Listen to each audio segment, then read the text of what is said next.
सभी हनुमान भक्तों को मेरा राम राम। दोस्तों, आज मैं आपके लिए एक ऐसा वीडियो लाई हूँ जिसके माध्यम से आपको बताऊंगी कि आपको हनुमान जी की पूजा कैसे करनी चाहिए ताकि आप हनुमान जी को प्रसन्न कर सकें। बहुत से लोगों ने मुझसे प्रश्न पूछा है कि दीदी आप हनुमान जी की पूजा कैसे करती हैं, वो हमें बताइए। तो मैं आपको बताने जा रही हूँ कि आपको हनुमान जी की दैनिक पूजा कैसे करनी है, किन नियमों का पालन करना है और हनुमान जी की कृपा आपको जल्दी प्राप्त हो, इसके लिए आपको एक उपाय भी बताने जा रही हूँ।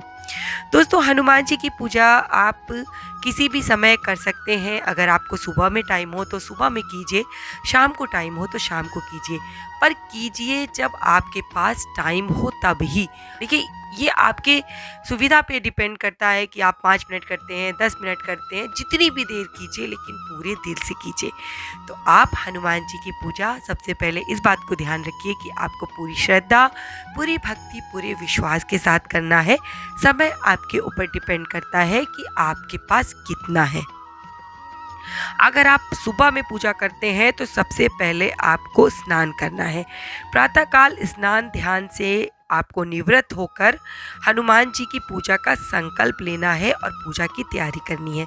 पूजा की तैयारी करने के लिए आपको क्या करना है कि आपको हनुमान जी की मूर्ति या चित्र जो भी आपके पास हो उसे लाल कपड़े के ऊपर रख दीजिए। नीचे आपको लकड़ी की चौकी अगर आपके पास हो तो उस पे रख दीजिए, या अलमारी में आपके हों या किसी पूजा घर में हो तो वहाँ पर लाल कपड़े के ऊपर ही आपको हनुमान जी को स्थापित करना है। इससे आपको उनकी कृपा जल्दी प्राप्त होगी। मैंने आपको कहा था ना कि हनुमान जी की जल्दी कृपा प्राप्त करने के लिए आपको क्या करना है, तो हनुमान जी को आपको लाल कपड़े पर स्थापित करना है। लाल रंग दोस्तों ऊर्जा का प्रतीक होता है। लाल रंग जो होता है वो हनुमान जी को प्रिय होता है, और अगर आप उनको प्रिय रंग के ऊपर या प्रिय चीज़ों का अर्पण करते हैं तो हनुमान जी वैसे भी जल्दी प्रसन्न होते हैं। तो इस बात को आपको ध्यान करना है। जब आप हनुमान जी को उस पर स्थापित कर दीजिए, उसके बाद आपको मूर्ति को स्नान कराना है। यदि आपके पास चित्र है तो उसे भी आप अच्छे से साफ कर लीजिए। स्नान कराने के बाद भगवान को आप अच्छे से सूखे कपड़े से पोंछ दीजिए और उन्हें वस्त्र पहना दीजिए और उन्हें फिर से उसी लाल कपड़े पे स्थापित कर दीजिए। ऐसे ही मैं भी करती हूँ दोस्तों। उसके बाद धूप दीप जला दीजिए। फिर उनके लिए आपको भोग रख देना है। भोग लगाना पूजा में बहुत अनिवार्य होता है। जैसे मनुष्यों के लिए खाना खाना अनिवार्य होता है, बिना खाने के आप नहीं चल सकते। आप कहेंगे भगवान को खाने की क्या आवश्यकता, लेकिन आपको प्रेम प्रदर्शित करने की आवश्यकता है कि नहीं। अगर आप उन्हें अपने जीवन का अभिन्न अंग मानते हैं तो उनके साथ अपने प्रेम को आपको प्रदर्शित करना पड़ेगा ना। आपको ये नहीं लगता है क्या? मुझे तो ऐसा लगता है कि मेरे भगवान जी को भूख लग रही है, मेरे भगवान जी को प्यास लग रही है, मैं उनके लिए भोजन की भी व्यवस्था करती हूँ, उनके सामने पानी भी रखती हूँ, उन्हें दोनों टाइम भोग भी लगाती हूँ। तो ऐसे आपको भी फील होना चाहिए ना, तभी तो आपका आपके ईश्वर के साथ कनेक्शन जुड़ेगा।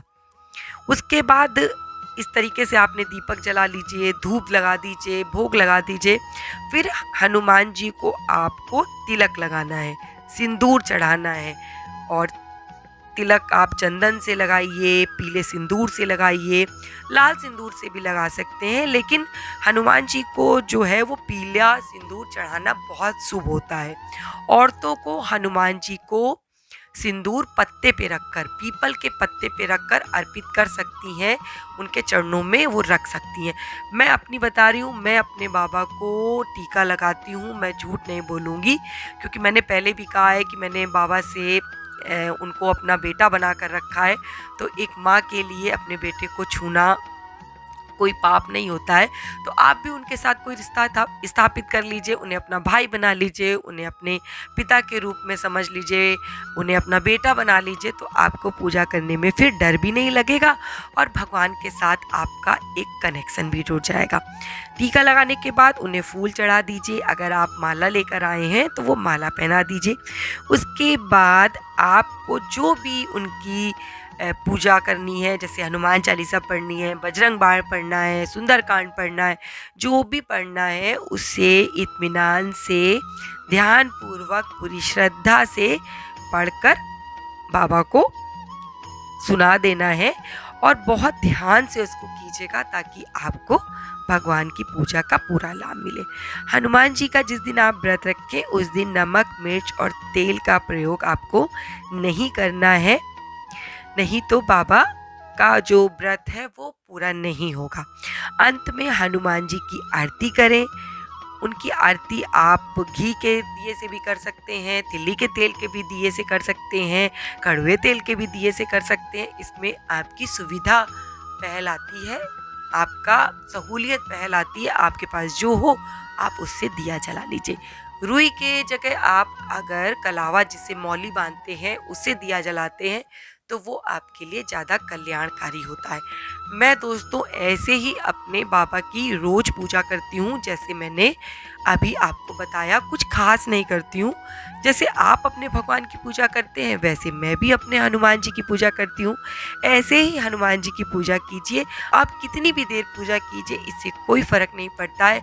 फ़र्क पड़ता है आपके अंदर भक्ति कितनी है, आपके अंदर उनके लिए प्रेम कितना है, आपके अंदर उनके लिए श्रद्धा कितनी है।